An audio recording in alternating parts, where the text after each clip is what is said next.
Mami, habang buhay po magpapasalamat sa inyo. Ikaw yung unang-unang taong minahal. Mahal na mahal kita, Mami. Mahal na mahal.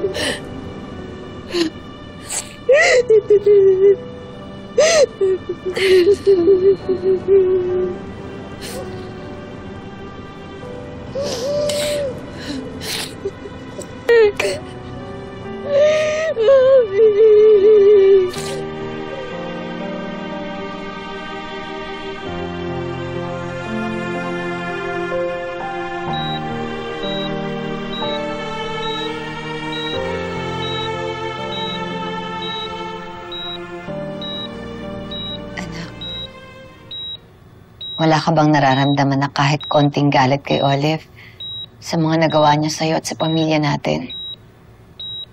Nakakaramdam din po. Pero alam niyo po, mas nararamdaman po yung awa kay Mami. Sobrang tragic po ng buhay niya. All her life, gusto niya lang ng taong magmamahal sa kanya. Mga taong mag-iintindi sa kanya. Yung hindi siya iiwan. Pero lahat ng mga taong yun, iniwanan siya. At isa na din ako sa mga taong nang iwan sa kanya. Anak, Muki, sisihin sarili mo. Dahil wala kang kasalanan. Sinaktan ka ni Olive at naging mapanakit din siya sa ibang tao. Pinagbabayaran na ni Olive lahat ng kasalanan niya. Pero at least, anak, natupad yung pangarap niya. Meron ng taong mag-aalaga at magmamahal sa kanya. Anak,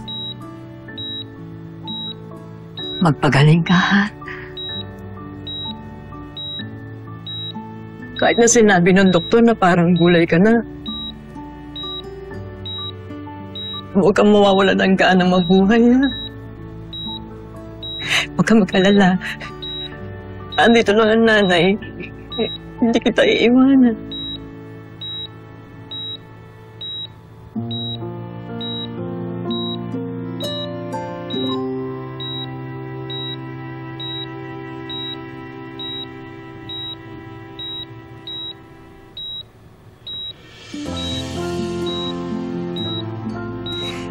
I'm sorry.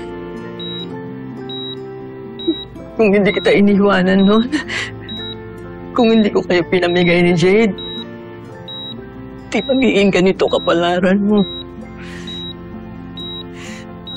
Siguro, iba ang magiging buhay natin mag-ina. Pero alam mo, anak, hindi pa uli ang lahat. Babawi ako. Babawi ako sa'yo.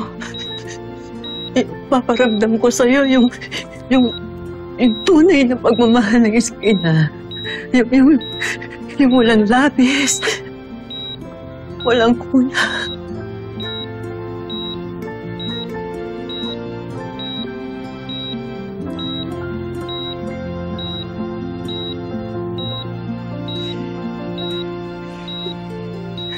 Mahal na kita naman.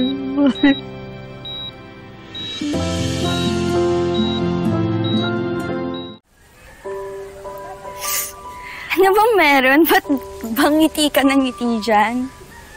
Ganda ng smile mo eh. Ganda mo. Sus! Hindi.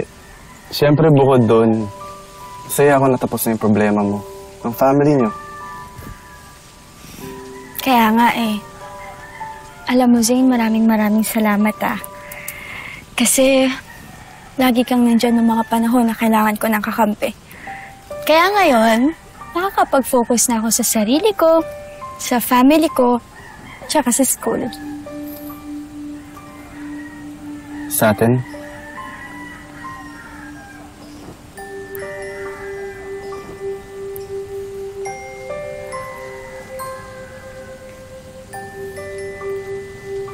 sa atin.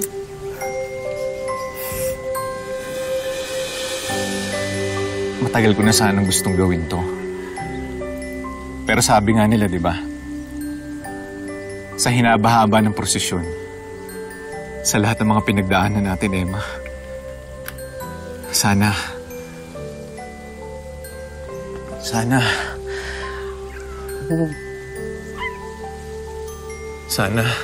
makakasalan mo pa rin ako, Emma.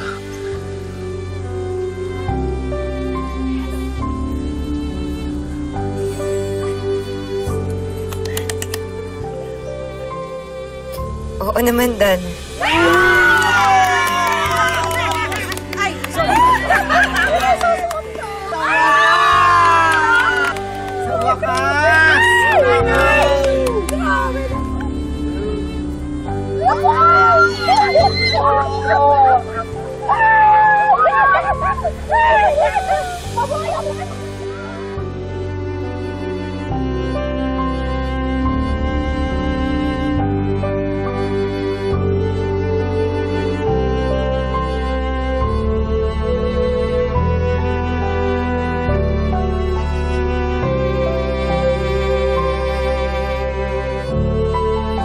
May iba't ibang klase ng nanay.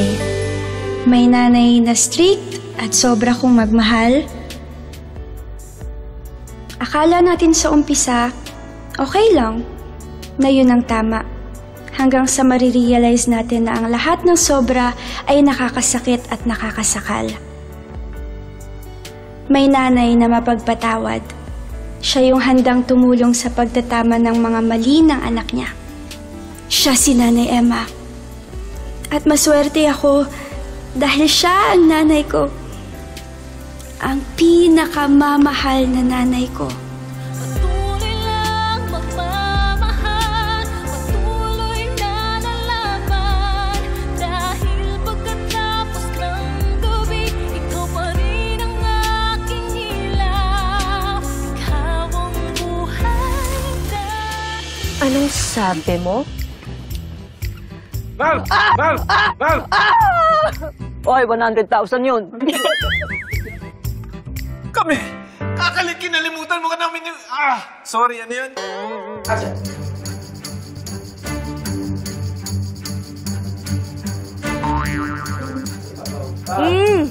Baliktad kasi. Bakit? Masama ba nga? Sorry po. Nakita na kita.